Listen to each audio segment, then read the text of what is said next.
Hi, this is the second example of chapter 8.7. It is question 176.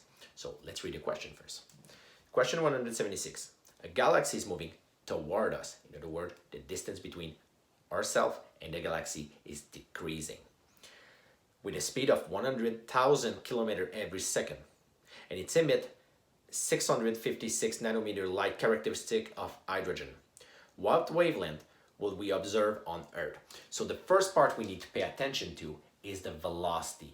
Because it's moving toward us, the velocity is negative. So we have to take that into consideration. It's really important, otherwise you will get the wrong answer.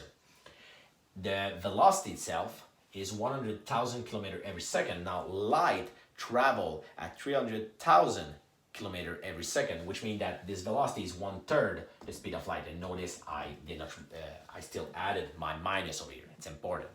All right, so we got the source wavelength over here. It's 656 nanometer, and we simply want to use that formula over here for the observed wavelength. It's the value we are looking for.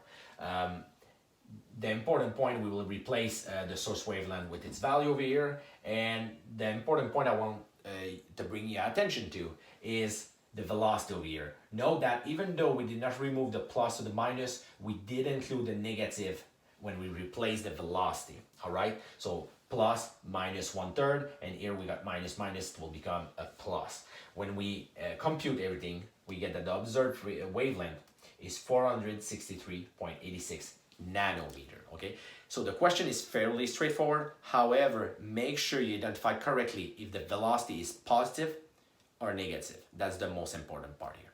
All right, so one last example and we are done with chapter 8.7.